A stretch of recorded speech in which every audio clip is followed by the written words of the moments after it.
এখানে খেয়াল করে দেখো, cost volume profit analysis helps manager make many important decisions such as what product and service to offer, what prices to charge, what marketing strategy to use, and what cost structure to maintain.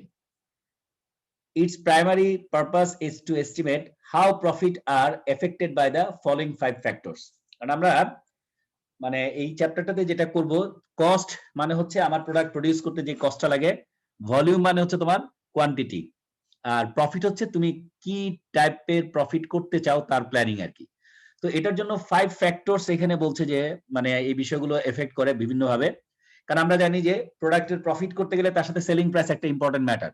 তো selling price, sales volume মানে quantity, কি পরিমাণ আমি sell করব সেটা, তারপরে units variable cost, আমরা যে প্রোডাক্টটা প্রডিউস করছি তার ভেরিয়েবল কস্টটা কি, এবং টোটাল ফিক্স কস্ট, এবং mixed of product sold. Mix of product sold মানে একটা কোম্পানি যদি একাধিক প্রোডাক্ট থাকে, ধরো ইউনিলিভারের 120 ধরনের প্রোডাক্ট আছে, তার ধরো লাইফ বয় সাবানও আছে, তার পেপসোডেন্ট টুথপেস্টও আছে, ক্লোজ আপও আছে, তারপর ধরো তাদের ডাইভার্সিফাইড অনেক ধরনের প্রোডাক্ট। রিসেন্টলি তারা একটা বিজনেস কিনে নিয়েছে, গ্ল্যাক্সো স্মিথ, ওই যে যাদের হরলিক্স প্রোডাক্ট বা অন্যান্য কিছু, এটাও ইউনিলিভার কিনে নিয়েছে। তার মানে ইউনিলিভারের কিন্তু তুমি টিভিতে যত অ্যাড দেখো তার ম্যাক্সিমামই হচ্ছে মাল্টিনেশনাল কোম্পানির মধ্যে বাংলাদেশের যে কনজিউমার প্রোডাক্ট বা অন্যান্য প্রোডাক্টের মধ্যে ইউনিলিভারের হচ্ছে তোমার একটা ডিফারেন্ট মানে ডাইভার্সিফাইড প্রোডাক্ট তাদের আছে, বিভিন্ন ধরনের ইউজারের জন্য প্রোডাক্ট আছে।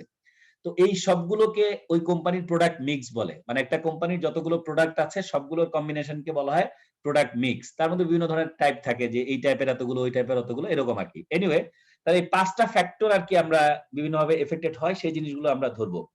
তো সিভিপি অ্যানালাইসিস করতে গেলে বা আমরা সিভিপির মাধ্যমে যদি কোনো ফিগারকে বের করতে চাই যে কতগুলো কোয়ান্টিটি হলে আমার প্রফিট হবে না বা লস হবে না, বা এত টাকা প্রফিট করতে চাই, এগুলোর জন্য কিছু শর্ত বা কিছু কন্ডিশন আছে। কন্ডিশনটা এরকম, number 1, selling price is constant. মানে ধরো তুমি যখন ফর্মুলাগুলো ইউজ করবা তখন সেলিং প্রাইসটা ফিক্স ধরে করতে হবে, কারণ সেলিং প্রাইস চেঞ্জ হলে কিন্তু অটোমেটিক্যালি তোমার কোয়ান্টিটির মধ্যে একটা ইম্প্যাক্ট পড়বে। যায় তাহলে সেলিং প্রাইস কনস্ট্যান্ট থাকবে। The price of A product or service will not change as volume changes. মানে যত বেশি কোয়ান্টিটি বাই সেল হোক না কেন, আমাদের কিছু অ্যাজাম্পশন ধরে নিতে হবে যে সেলিং প্রাইসটা ফিক্স থাকবে, মানে কমবে না। Second one, costs are linear and can be accurately divided into variable and fixed element। মানে কস্টের মধ্যে তো আমরা ওই যে মিক্স কস্ট বা কস্ট ক্লাসিফিকেশনের মধ্যে দেখেছি, সেখান থেকে আমরা কস্টগুলোকে মানে আলাদা করতে পারবো যে এতটুকু কস্ট আমার ভেরিয়েবল, এতটুকু কস্ট আমার fixed. The variable element is constant per unit, এবং ভেরিয়েবল কস্ট তো আমরা জানি অলওয়েজ কনস্ট্যান্ট থাকে পার ইউনিটে, আর ফিক্সড এলিমেন্ট হচ্ছে টোটাল এর মধ্যে কনস্ট্যান্ট থাকবে, মানে আপ টু রেলেভেন্ট রেঞ্জ। তারপরে in multi product companies the mix of product sold remain constant. মানে প্রোডাক্টের কম্বিনেশনটা যখন মাল্টি প্রোডাক্ট থাকবে সেক্ষেত্রে সেটাও আবার কনস্ট্যান্ট থাকবে। মানে এই শর্তগুলো যদি আমরা ধরে নেই তাহলে আমাদের সহজেই ক্যালকুলেট করতে সুবিধা হবে আমরা কি পরিমাণ প্রোডাক্ট সেল করলে বাই করলে আমার নো প্রফিট নো লসে আসবে। তো আসলে এই বিষয়গুলোর জন্য কিছু ফর্মুলা লাগবে। ফর্মুলাগুলো প্রথমে হচ্ছে তোমার এখানে প্রথম পার্ট হচ্ছে কন্ট্রিবিউশন মার্জিন, এটা টার্ম কন্ট্রিবিউশন মার্জিন। কন্ট্রিবিউশন মার্জিনটা আমরা ক্যালকুলেট করি একটা কোম্পানির সেলিং প্রাইস থেকে ভেরিয়েবল কস্ট বাদ গেলে যে ফিগারটা আমরা পাই সেটাকে বলা হয় কন্ট্রিবিউশন মার্জিন। ধরো এখানে একটা एग्जांपल দেখাচ্ছি আমরা, একটা প্রোডাক্টের সেলস প্রাইস 250 টাকা এবং প্রোডাক্টের ভেরিয়েবল কস্ট আছে 150 টাকা। তাহলে 250 থেকে 150 বাদ গেলে এই যে 100 টাকা, এই 100 টাকাকে বলা হচ্ছে কন্ট্রিবিউশন মার্জিন। আর এখানে আমাদের ফিক্স কস্ট ছিল 35,000 টাকা। তাহলে ক্যালকুলেট করে দেখলাম যে একটা প্রোডাক্ট সেল হলে আমাদের এখানে লস হয় 34,900 টাকা, কারণ আমার 100 টাকা হচ্ছে এখান থেকে নেট আয় থাকছে, আর 35,000 টাকা হচ্ছে আমার ফিক্স কস্ট। তাহলে আমরা এখানে কতগুলো কোয়ান্টিটি বিক্রি করলে প্রথমে আমরা ব্রেক ইভেন পয়েন্টে আসবো, নো প্রফিট নো লস, তারপরে যাব আমরা প্রফিট প্ল্যানে। তাহলে কন্ট্রিবিউশন মার্জিনের ফর্মুলাটা তোমরা খাতায় লিখে রাখো, selling price minus variable cost equal to CM বা কন্ট্রিবিউশন মার্জিন, সংক্ষেপে বলা হয় সিএম বা কন্ট্রিবিউশন মার্জিন। এসপি মানে selling price minus VC variable cost বা variable expense whatever you call. Selling price থেকে ভেরিয়েবল এক্সপেন্স বাদ গেলে যেটা থাকে সেটার নাম হচ্ছে কন্ট্রিবিউশন মার্জিন। আর কন্ট্রিবিউশন মার্জিন থেকে যদি ফিক্সড কস্ট বাদ যায় তাহলে নেট অপারেটিং প্রফিট বা লস। এখানে যেহেতু আমরা ফিক্সড কস্টটা বড় আর কন্ট্রিবিউশন মার্জিনটা ছোট, সেই জন্য আসছে নেট অপারেটিং লস, মানে নেগেটিভ। এখানে ব্র্যাকেট মানে হচ্ছে নেগেটিভ। তোমার যদি এটা এখানে থাকতো 36,000, এখানে থাকতো 25,000, তাহলে আমার এখানে আসতো নেট অপারেটিং প্রফিট, লসের জায়গায় আসতো প্রফিট, তখন টাকাটা হতো এখানে আমাদের 1000। যাই হোক, তাহলে আমরা কন্ট্রিবিউশন মার্জিনের ফর্মুলা, কারণ আমরা এই চ্যাপ্টার করতে গেলে কিছু ফর্মুলা জানতে হবে, সেই ফর্মুলা অনুযায়ী আমরা ম্যাথ গুলো করলে অটোমেটিক্যালি আমাদের সব রেজাল্ট বের হয়ে আসবে। তাহলে কন্ট্রিবিউশন মার্জিনের ফর্মুলা হচ্ছে selling price minus variable cost equal to contribution margin. আর কন্ট্রিবিউশন মার্জিন থেকে যদি আমরা ফিক্সড কস্ট বাদ দেই তাহলে পাবো আমরা নেট অপারেটিং প্রফিট বা লস। বিষয়টা কি বুঝতে পারছো?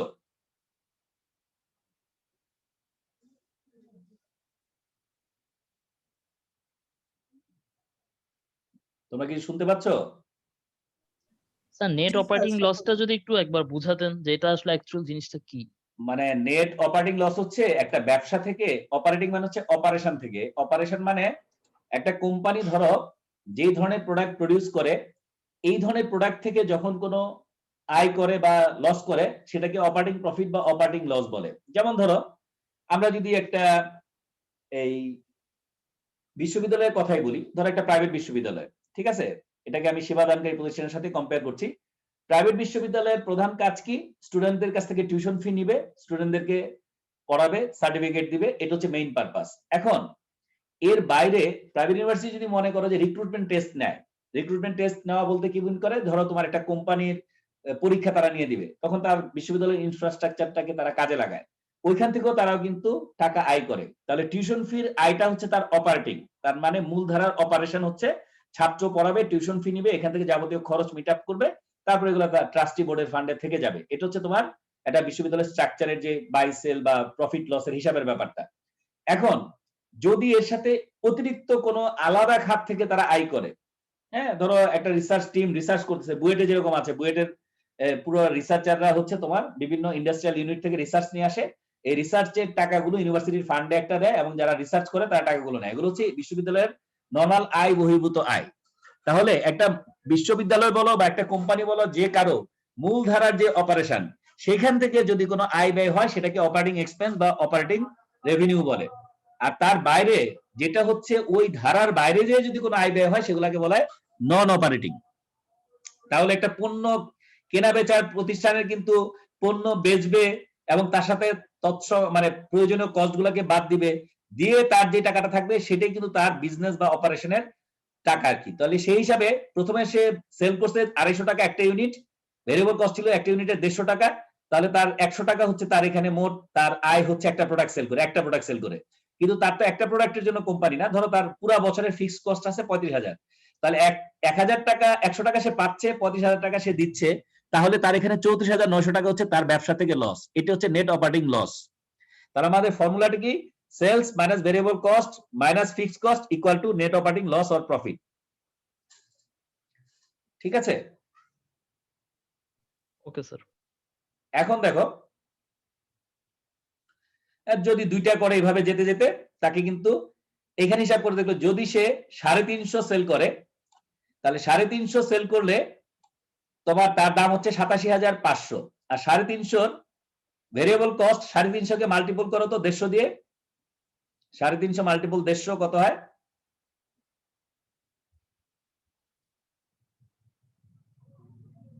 স্যার 52,500। 52,500। তাহলে 87,500 টাকা 350 স্পিকার সেল করছো, 52,500 হচ্ছে এটা ভেরিয়েবল কস্ট, তাহলে 35,000 টাকা হচ্ছে তার থাকে কন্ট্রিবিউশন মার্জিন। এখান থেকে ফিক্সড কস্ট 35,000 বাদ গেলে zero, no profit no loss. এই পয়েন্টটাকে বলা হয় ব্রেক ইভেন পয়েন্ট। তাহলে ব্রেক ইভেন পয়েন্ট হচ্ছে এমন একটা পয়েন্ট যে পয়েন্টে নো প্রফিট নো লস। তাহলে এখানে তো আমরা অঙ্ক করে বের করলাম, এটাকে আমরা ফর্মুলায় বের করতে পারি। এটার ফর্মুলাটা লিখে নাও, খাতায় একটু লিখে নাও, fixed cost divided by contribution margin per unit, fixed cost divided by contribution margin per unit.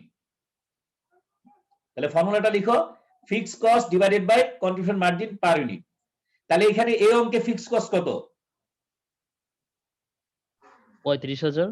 35,000 আর divided by contribution margin per unit. Contribution মার্জিনের ফর্মুলা বলেছিলাম যে তোমার সেলিং প্রাইস থেকে বাদ দিতে হবে ভেরিয়েবল কস্ট। তাহলে সেলিং প্রাইস হচ্ছে 250, ভেরিয়েবল কস্ট হচ্ছে 150, তাহলে কন্ট্রিবিউশন মার্জিন কত?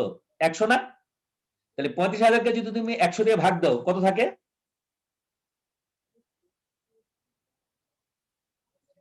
35,000 কে তুমি যদি 100 দিয়ে ভাগ দাও কত হয়? 350। 350। তাহলে 350 হচ্ছে তোমার ব্রেক ইভেন ইউনিট, মানে 350 যদি তুমি সেল করতে পারো তাহলে তোমার নো প্রফিট নো লস। তাহলে আমরা কিন্তু এই ফর্মুলায় করতে গেলে ফর্মুলা হচ্ছে কন্ট্রিবিউশন মার্জিন থাকবে নিচে, উপরে থাকবে fixed cost, contribution margin per unit, fixed cost divided by contribution margin per unit. তাতে যেটা পাবো break even point in units. আমরা দুই ধরনের ব্রেক ইভেন পাই, একটা হচ্ছে break even point in units, আর একটা পাই break even point in amount. Break even point in units, break even point in amount. তাহলে এখানে ইউনিট কত? 350। 350 ইউনিট সেল করলে আমাদের কি হবে? No profit no loss. এখন যদি আমরা বের করতে চাই break even point in quantity মানে অ্যামাউন্ট, তাহলে দুইটা অপশন আমরা বের করতে পারি। কিভাবে? একটা হচ্ছে যতগুলা ইউনিট বের হলো 350 ইউনিট মাল্টিপল হচ্ছে 250, তাহলে ইউনিট দিয়ে প্রাইসকে যদি আমরা মাল্টিপল করি তাহলে পেয়ে যাব কত টাকা। এটাকে আমরা পেতে পারি না? 350 ইউনিট 250 টাকা করে বিক্রি করলে আমার আসবে 87,500। যদি 87,500 বের করি, টাকা সেল করি, তাহলে আমাদের no profit no loss as per this cost structure. বিষয়টা কি ক্লিয়ার?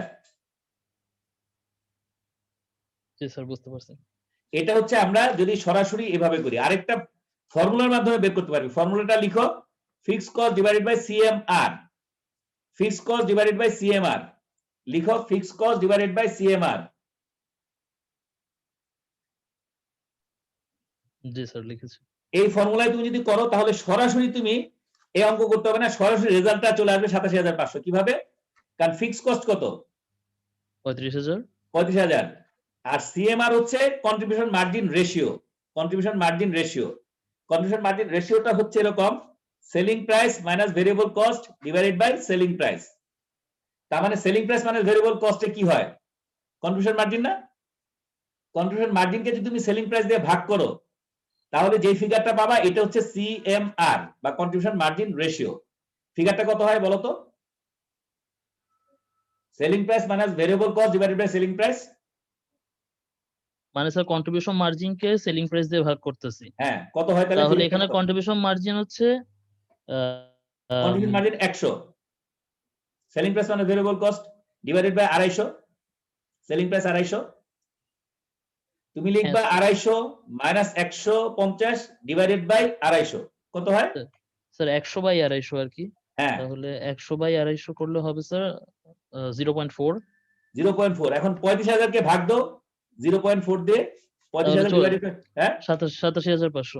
27,500। তাহলে আমরা দেখো ফর্মুলার মাধ্যমেও বের করতে পারি অথবা আমরা ওইভাবেও বের করতে পারি। কারণ অনেক ক্ষেত্রে আমাদের বেশ কিছু মিসিং ফিগার থাকে, তখন কিন্তু আমরা চাইলেই শুধুমাত্র সরাসরি কোয়ান্টিটিটাই হয়তো আমরা জানি না, তখন কিন্তু আমাদের এই ফর্মুলার মাধ্যমে বের করতে হয়। তাহলে আমরা দুটা জিনিস বের করা শিখলাম, break even point in units, break even point in amount.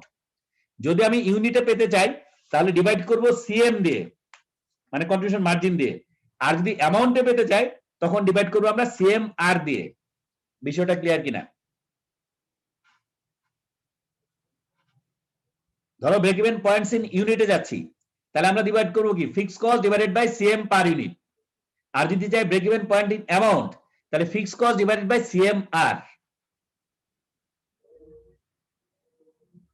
Clear? জি স্যার। জি স্যার, বুঝতে পেরেছি। ওকে, তাহলে আমরা কোথায় আসলাম? No profit no loss. ব্যবসা তো অবশ্যই নো প্রফিট নো লসের জন্য না, আমার তো প্রফিট থাকতে হবে, তাই না?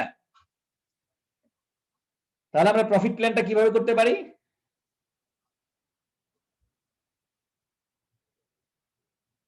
এখানে অনেক ধরনের অল্টারনেট অপশনস আছে, অনেক ধরনের অল্টারনেট অপশন আছে। ইকুয়েশন মেথড আছে, ফর্মুলা মেথড আছে, বিভিন্ন কিছু আছে।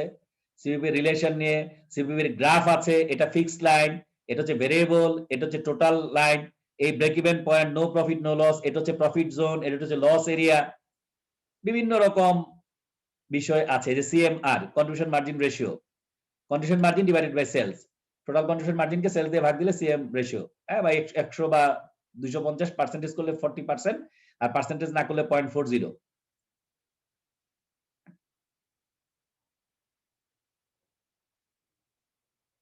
এখানে অনেকগুলো বিষয় আছে।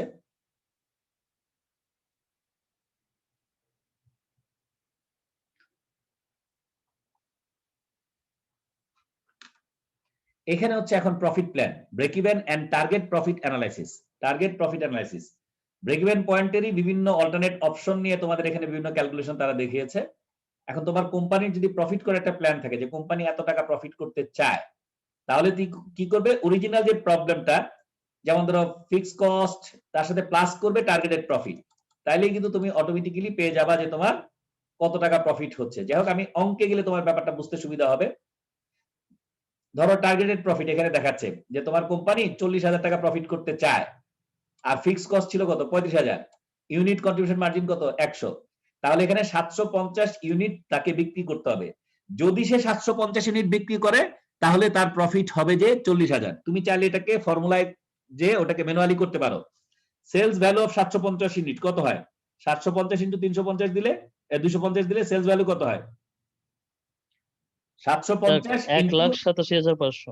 1,87,500, এটা হচ্ছে তোমার সেলস ভ্যালু। আর ভেরিয়েবল কস্ট 750 এর 150 করে, 750 ইন্টু 150 কত হয়, 1,12,500। 1,12,500। তাহলে কন্ট্রিবিউশন মার্জিন কত হয়, 1,27,500 থেকে 1,12,500 বাদ গেলে স্যার 75,000।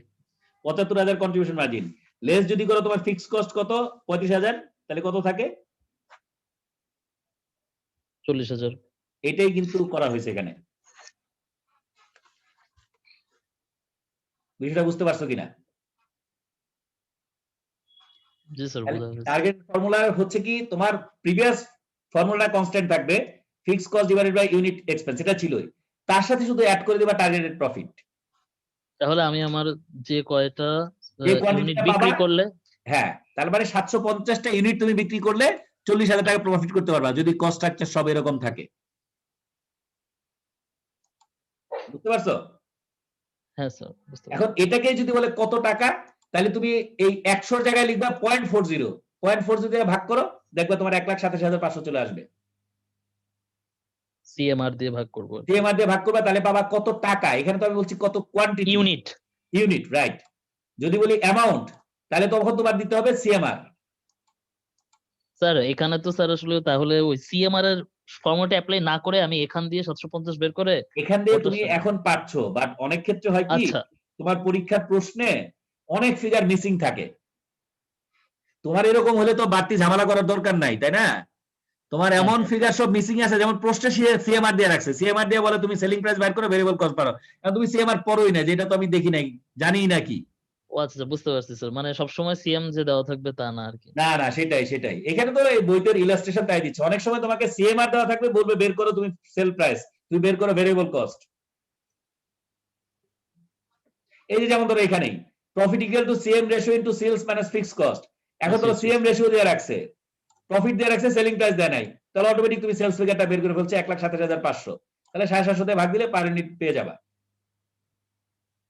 আচ্ছা স্যার। মানে সব সময় তোমার কাছে সবকিছু থাকবে সেটা ভাবার কোনো কারণ নাই, এবং পরীক্ষায় তোমাকে মানে অনেক ধরনের মিসিং ফিগার দেওয়া থাকবে, সেগুলো থেকে তোমাকে ওই ফিগারগুলো বাইর করতে হবে।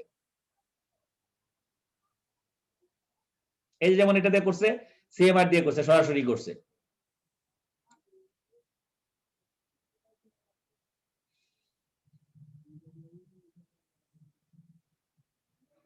এখন মার্জিন অফ সেফটি, বুঝছো? এটা হচ্ছে কি, একটা কোম্পানির কি পরিমাণ স্টক তাকে মেনটেন করতে হয় যাতে স্টক আউট না হয়। হ্যাঁ, মার্জিন অফ সেফটির বাংলা হচ্ছে তোমার নিরাপত্তা মজুদ, মানে তোমার কি পরিমাণ সেফটি স্টক তোমাকে রাখতে হবে। তো খুবই ইন্টারেস্টিং, আমি যখন ধরো প্রথম ঢাকা বিশ্ববিদ্যালয়ে 2003 সালে জয়েন করি, ধরো 18 বছর আগের কথা অলমোস্ট, তখন আমি ন্যাশনাল ইউনিভার্সিটির মাস্টার্স এর খাতা দেখতেছি, 4th ইয়ারে আছে ম্যানেজমেন্ট অ্যাকাউন্টিং। তো সেইখানে প্রশ্ন আসছিল নিরাপত্তা মজুদ বলতে কি বুঝো।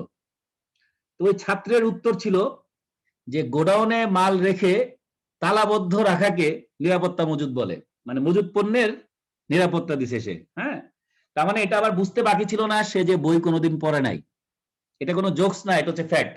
তারপর আমি ন্যাশনাল ইউনিভার্সিটি চিঠি দিয়েছি, আমি আর ন্যাশনাল ইউনিভার্সিটির কোনো খাতা দেখবো না, মানে ভবিষ্যতে আমি আর কোনো খাতা দেখবো না। তাতে আমার কি সমস্যা হতে পারে, কারণ ছেলেটা তো ভ্যালিড কথা লিখছে, কথা তো সত্যি। আমি তো তাকে জানতে চাইছি সেফটি স্টক, সে তো স্টকের সেফটি দিছে যে ভিতরে গোডাউনে মাল রেখে তালা মারছে, বাইরে দারোয়ান আছে, অসুবিধা কি, স্টকের তো সেফটি হয়। বাট সে যে পড়ালেখা করে না, এটা আমি কিভাবে জাজ করব? তাই না? তো পড়ালেখা ছাড়া যদি কমন সেন্স থেকে কেউ অ্যান্সার দেয়, এটা এই ধরনের হয়, কারণ কমন সেন্স অনেক সময় মানে কমন হয় না। তো এটা হচ্ছে তোমার আসলে রিয়েলিটি। তো মার্জিন অফ সেফটি ব্যাপারটা খুব সিম্পল। তোমার যেই অ্যাকচুয়াল সেলস থেকে তুমি ব্রেক ইভেন সেলসটা বাদ দাও, তাহলে তুমি অটো পেয়ে যাবা তোমার সেফটি কি পরিমাণ রাখতে হবে। ধরো বাজারে তোমার একটা প্রোডাক্টের অনেক চাহিদা, তাহলে তুমি যদি শুধুমাত্র ব্রেক ইভেন পর্যন্ত প্রডিউস করো, তাহলে কিন্তু তোমার বাজারের পণ্যের চাহিদা অন্যরা মার্কেট শেয়ারটা তোমার নিয়ে নিবে। তো তোমাকে কি করতে হবে, তুমি অ্যাকচুয়ালি কি পরিমাণ সেল হয় সেরকম একটা স্টাডি করতে হবে, তোমার ব্রেক ইভেন কত লাগে দেখতে হবে, যতটুকু গ্যাপ ওই পরিমাণ পণ্য তোমাকে এক্সট্রা প্রডিউস করতে হবে, যাতে করে তোমার মার্কেটে প্রোডাক্টের শর্ট আউট না হয়, তোমার প্রোডাক্টটি যাতে তুমি ঠিকভাবে দিতে পারো। কারণ বেশি প্রোডাক্ট উৎপাদন করে রাখলেও কিন্তু ক্ষতি, কারণ তোমার যদি আনসোল্ড ইউনিট বেশি থাকে, এখানে র ম্যাটেরিয়াল, লেবার, ওভারহেড বহু কম্পোনেন্ট আছে, তার মানে একটা প্রোডাক্টের পিছনে কিন্তু অনেক টাকা তোমার ব্লক হয়ে থাকবে, আবার স্টোরেজ কস্ট আছে, আবার এগুলোর ইন্স্যুরেন্স কভারেজ আছে। তার মানে প্রোডাক্ট কিন্তু শুধুমাত্র প্রডিউস করলে হয় না, মার্কেট ডিমান্ড না থাকলে সেই প্রোডাক্ট তোমার জন্য একটা লায়াবিলিটি ক্রিয়েট করে। দ্যাটস ওয়াই ক্যালকুলেট করে করাটা আর কি, যে খুব বেশিও করব না, খুব কমও করব না, স্টক আউটও যাতে না হয়, আবার আমার যাতে প্রোডাক্টটা আনসোল্ডও না থাকে। বুঝতে পারছো? তাহলে তোমার অ্যাকচুয়াল সেলস থেকে ব্রেক ইভেন সেলস বাদ দিলে যেটা পাওয়া যায় সেটা হচ্ছে margin of safety in amount. অনেক সময় এটা আবার টোটাল সেলসের কত পার্সেন্ট, তাহলে আবার এটা আবার পার্সেন্টেজও বের করা হয়। তাহলে margin of safety in percentage, margin of safety in amount, মানে ডলার এখানে তারা বলছে, বাংলাদেশে এটাও মার্জিন অফ সেফটি ইন টাকা। তাহলে দুই ধরনের মার্জিন অফ সেফটি আমরা পাই, একটা হচ্ছে margin of safety in amount, আর একটা হচ্ছে margin of safety in percentage. মানে এখানে মার্জিন অফ সেফটি যদি তুমি 400 ইউনিট বিক্রি করো, তোমার মার্জিন অফ সেফটি হচ্ছে অ্যামাউন্টে 12,500 আর পার্সেন্টেজে 12.5%।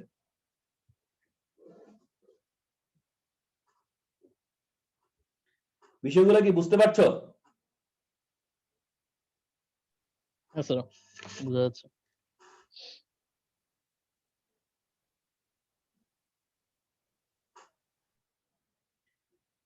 এখন হচ্ছে লিভারেজের ব্যাপারটা। লিভারেজটা আমি আগামী ক্লাসে করাতে যাচ্ছি। লিভারেজটা আবার একটু ডিফারেন্ট ভাবে তোমাকে করতে হবে। তো লিভারেজ ছাড়া বাকি জিনিসগুলো করাই।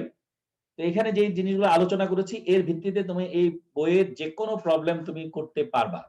এখানে ধর একটা রিভিউ প্রবলেম দেওয়া আছে, এখানে তোমার একদম বড় ধরনের একটা প্রবলেম, প্রায় দেখো এখানে রিকোয়ারমেন্ট 1 থেকে 7 পর্যন্ত, ঠিক আছে?